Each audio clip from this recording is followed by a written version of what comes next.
12 പേരിലൊരുവനായ Thomas ഈശോയുടെ ഉദ്ധാനത്തിന് ശിഷ്യന്മാർ സാക്ഷ്യം വഹിച്ചപ്പോൾ അവിടെ ഇല്ലായിരുന്നു. പിന്നീട് ഉദ്ധതിനെ കണ്ടിട്ടല്ലാതെ വിശ്വസിക്കുകയില്ല എന്ന് വാശി പിടിക്കുന്ന പ്രിയ ശിഷ്യൻ്റെ അരികിലേക്ക് കടന്നു വന്ന് തന്നെ വെളിപ്പെടുത്തുന്ന ഈശോയാണ് സുവിശേഷം വരച്ചു കാട്ടുന്നത്. ഉദ്ധിതനെ കണ്ട തോമാസ്ലീഹ വിളിച്ചു പറഞ്ഞു, എൻ്റെ കർത്താവേ, എൻ്റെ ദൈവമേ. ഇതിന് ഈശോ പറയുന്ന മറുപടിയാണ്, നീ എന്നെ കണ്ടതുകൊണ്ട് വിശ്വസിച്ചു, എന്നാൽ കാണാതെ തന്നെ വിശ്വസിക്കുന്നവർ ഭാഗ്യവാന്മാർ. ഇതാരെക്കുറിച്ചാണ് ഈശോ പറയുന്നത്? പൊതുവിൽ പറയുമ്പോൾ വിശ്വാസികളായ നമ്മൾ ഓരോരുത്തരെയും ഈശോ ഉദ്ദേശിച്ചു എന്ന് വേണേൽ പറയാം. എന്നാൽ അത് മാത്രമാണോ ഈശോ ഉദ്ദേശിച്ചത്?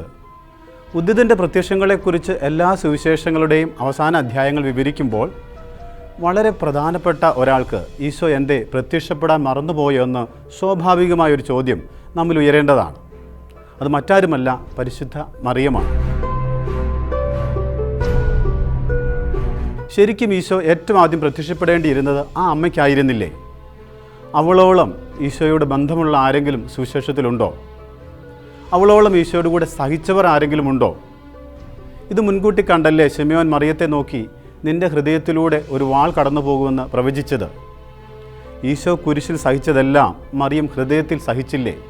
പിന്നെ എന്താണ് ഉയർത്തെഴുന്നേറ്റപ്പോൾ ആദ്യം ആ അമ്മയെ കാണാതിരുന്നത്? അതെ, ഈ അമ്മയെക്കുറിച്ചാണ് ഈശോ പറഞ്ഞത്, കാണാതെ വിശ്വസിക്കുന്നവർ കൂടുതൽ ഭാഗ്യവാന്മാരെന്ന്. കുരിശിൻ്റെ ചുവട്ടിലും പതറാതെ പരാതി പറയാതെ ഈ അമ്മ നിന്നതിന് കാരണം മൂന്നാം ദിനം ഉയർത്തെഴുന്നേൽക്കുമെന്ന സ്വപുത്രൻ്റെ വാക്കിലുള്ള വിശ്വാസം മൂലമായിരുന്നു. കാൽവരി മലയിലെ നിറസാന്നിധ്യമായിരുന്ന അമ്മ കല്ലറയിലേക്ക് ഓടുന്നവരുടെ കൂട്ടത്തിൽ ഇല്ലാതിരുന്നതിന് കാരണവും ഇതായിരുന്നു. വിശ്വാസം വഴി ഒരു വ്യക്തിയിൽ ക്രിസ്തു വസിക്കുന്നുവെന്ന് എഫേസസ് 3:17 പറയുന്നു. ഉദ്ധിതൻ്റെ സജീവ സാന്നിധ്യം ഹൃദയത്തിൽ അനുഭവിച്ചറിഞ്ഞ പരിശുദ്ധ അമ്മയ്ക്ക് ഒരു പ്രത്യക്ഷത്തിൻ്റെ ആവശ്യമുണ്ടായിരുന്നില്ല ഉയർപ്പിൽ വിശ്വസിക്കാൻ. അതുകൊണ്ടാണ് ഈശോ തോമാസ്ലീഹയോട് പറഞ്ഞത്, കാണാതെ വിശ്വസിക്കാൻ നീ എൻ്റെ അമ്മയെ കണ്ടു പഠിക്കൂ തോമസേ എന്ന്.